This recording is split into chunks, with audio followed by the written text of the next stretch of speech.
"Throw her out!" he bellowed, desperate to regain a control that had already slipped through his fingers.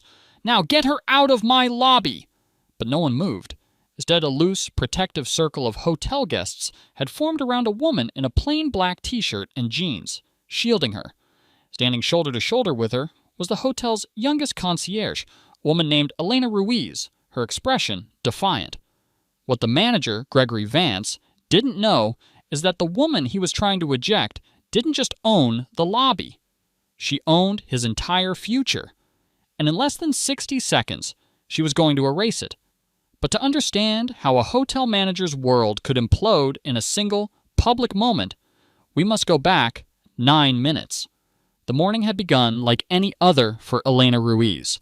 At 22, she was the junior concierge at the Horizon Grand, a world of shimmering gold fixtures and quiet, expensive luxury that felt a universe away from her own small apartment. From behind her polished desk, she was a master of small miracles. With a warm, genuine smile, she booked a last-minute dinner reservation for a demanding couple, speaking with a calm that soothed their impatience. She gave a lost tourist gentle directions, sketching a little map on a hotel notepad that made him feel seen, not stupid. She effortlessly calmed a frantic family whose room keys weren't working, assuring them everything would be fixed in a moment. She was good at her job because she genuinely cared about people. Her professional warmth, however, would always freeze over whenever her boss, Gregory Vance, walked by. He didn't greet his staff, he inspected them. Just moments earlier, he had paused by her desk, his eyes narrowing. He didn't say hello. He just pointed a sharp finger at a stack of brochures that was off by less than a centimeter. "Sloppy, Ruiz. Fix it," he'd commanded, his tone sharp enough to cut glass. Elena flinched, her smile vanishing as she straightened the stack. A quiet, weary sigh escaped her lips once he was gone. It was a constant reminder of the oppressive atmosphere she worked in, a world where perfection was the minimum and kindness was a weakness. It was in that moment that the glass doors of the Horizon Grand slid open, and a woman named Aisha Carter walked in. She was alone, dressed in a simple black t-shirt, fitted jeans, and comfortable sneakers. She carried no designer purse, wore no flashy jewelry. She moved with a slow, confident grace, her presence a quiet ripple in the loud luxury of the lobby. As she approached the front desk, Elena watched as Gregory and his two clerks, Lauren and Kevin, immediately stiffened. Their professional smiles tightened into masks of suspicion. They exchanged a look, a silent, practiced judgment that Elena had seen them use many times before. A knot of unease formed in her stomach. Aisha's voice was even and calm as she spoke to them. "I have a reservation," she said. "Penthouse suite. The name's Carter." Gregory squinted at her as if she'd just spoken another language. The front desk team's posture shifted from suspicious to openly hostile. From her station, Elena felt a growing sense of dread. Something about this felt different. On instinct, she discreetly pulled up the hotel's guest manifest on her computer. She typed in the name Carter, and then she saw it. The screen glowed with the information, and Elena's breath caught in her throat. Guest: Carter, A, room, penthouse suite, PH1. Status: checked in Rio. Tags: VIP, exec override, owner level clearance, owner level clearance. Elena's eyes widened. A jolt, like a tiny electric shock, went through her. She understood everything in an instant. This wasn't a guest. This was the guest. She looked up from her screen, her heart beginning to pound against her ribs. She watched as Gregory leaned forward, his voice dripping with condescension, loud enough for half the lobby to hear. "Are you sure you have the right hotel, ma'am?" he asked. Elena knew, right then and there, that she was about to witness a catastrophe. A cold dread washed over her as she realized her boss was walking into a trap he had set for himself. The only question left was whether she would stand by and watch it happen, or risk everything to stop it. The situation at the front desk deteriorated with sickening speed. Gregory's polite condescension curdled into open accusation. He held Aisha's black credit card between two fingers, as if it were contaminated. "This looks suspicious," he muttered, loud enough for everyone to hear. Lauren, the clerk with the tight ponytail and tighter smile, pressed a button on the intercom, her voice ringing out across the lobby. "Security, we may have an unauthorized guest trying to access one of our premium suites." Kevin, the other clerk, scoffed. "You know, people try this all the time," he said to Aisha, his voice full of smug authority. "Fancy cards they found, fake names, hoping we won't check." From across the room, Elena could see other guests starting to notice. A travel blogger named Sophie and her friend Jacob had already raised their phones, their faces a mixture of shock and morbid curiosity. "I'm filming this," Sophie whispered before saying louder, "This is being posted. People need to see this." Elena's hands trembled beneath her desk. She wanted to scream. She wanted to run over and show Gregory the screen, show him the words, "Owner level clearance," flashing in bold letters. But she was frozen by fear. She was a junior concierge. She needed this job. She had rent to pay, student loans that felt like a mountain she would never climb. Gregory Vance held her entire professional life in his hands. One word out of line, and she could be gone. She made eye contact with Aisha, who remained impossibly, unnervingly calm. It was a calmness that wasn't passive. It was powerful. It was the stillness of someone who knew they held all the cards. The final, irreversible line was crossed when Gregory handed Aisha's card to Kevin. With a theatrical flourish, Kevin walked to a small cabinet behind the desk, unlocked a brushed steel safe, and placed the card inside. He slammed the door shut with a loud, final click. "This card is now company property," he declared with a grin, as if he had just won a great victory.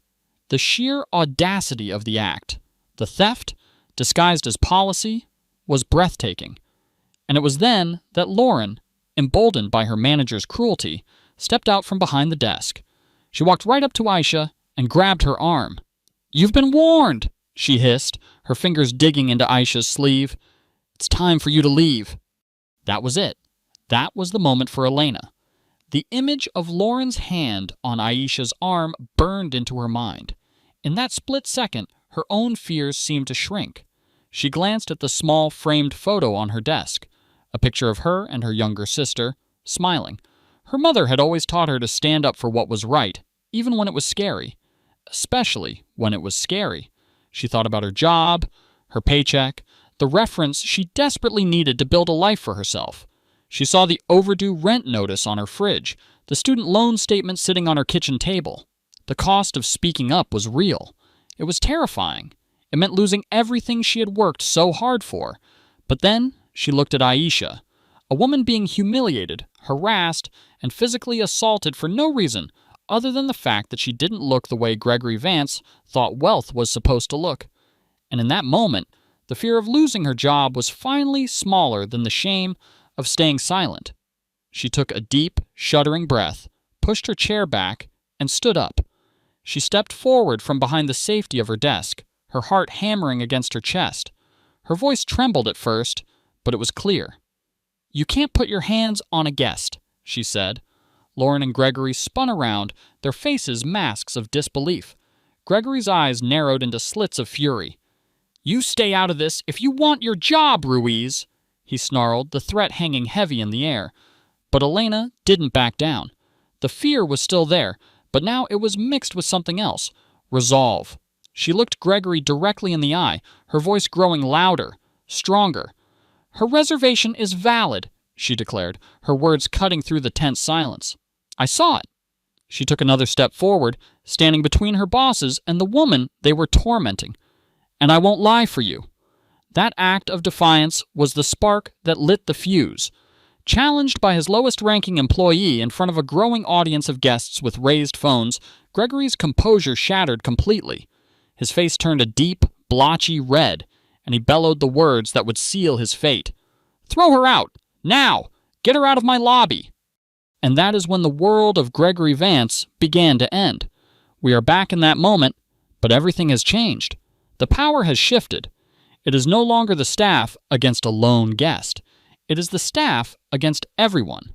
The guests, strangers to one another just minutes ago, had formed a human barrier, a silent testament to the ugliness they had witnessed. Aisha Carter, now defended, took center stage. She calmly raised her phone, her voice cutting through the noise with surgical precision. "Nia," she said, speaking to her assistant. "Escalate. Begin audit documentation."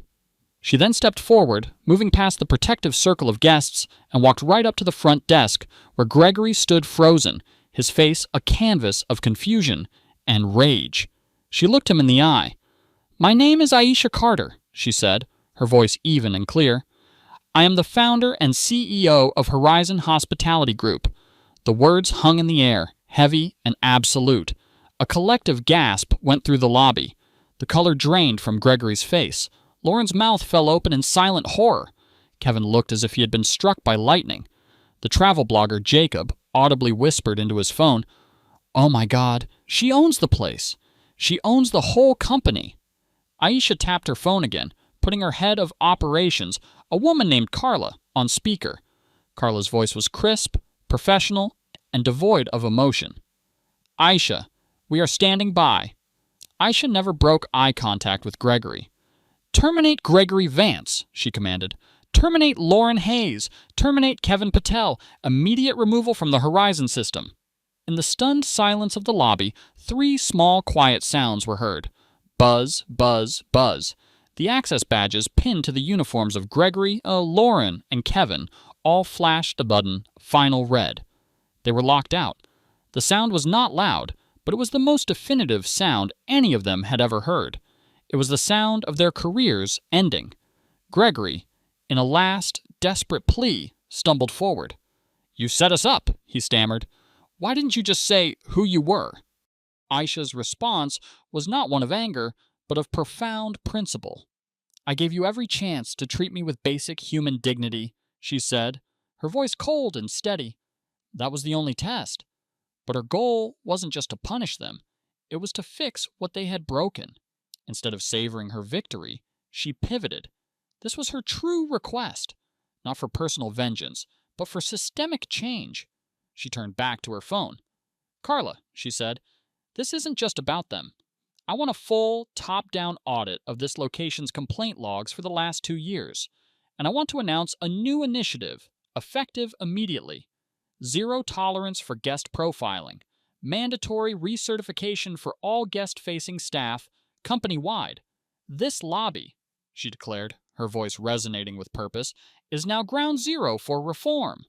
In the days and weeks that followed, the Horizon Grand Hotel was transformed. The first person to feel that change was Elena Ruiz. In the middle of the quiet, aftermath-filled lobby, Aisha Carter had walked over to her and handed her a new nameplate. It read, "Elena Ruiz, General Manager." Elena, looking nervous but determined, accepted it with trembling hands. The next day, the lobby was filled not with tourists, but with HR and compliance officers. The guests who had bravely filmed and stood witness were interviewed, their past complaints finally heard and documented. Gregory, Lauren, and Kevin were seen leaving the hotel for the last time, carrying small boxes of their personal effects. As they walked out, they passed a maintenance worker installing a new, polished bronze sign by the entrance. It read, "Respect is our first amenity."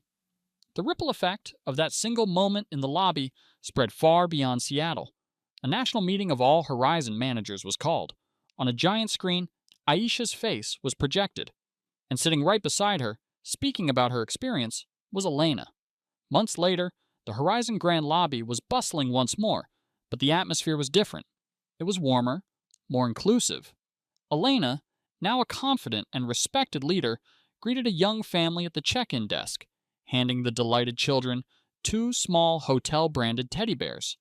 She was creating the kind of welcoming space she had always dreamed of working in. And sitting quietly in a lounge chair across the lobby, sipping a coffee, was Aisha Carter. She was dressed in another simple outfit, completely unrecognized by the new guests. She watched as Elena led her team with a grace and integrity that had been born from a single, courageous choice. As she watched, a man who had been a guest on that day walked by. He saw Aisha, and he gave her a small, knowing nod of profound respect. Aisha returned it with a gentle smile. She hadn't just reclaimed her hotel, she had reshaped its soul. It was a powerful reminder that sometimes The biggest changes in the world don't start with a boardroom decision or a corporate memo. Sometimes they start with one person's quiet integrity and another's refusal to look away.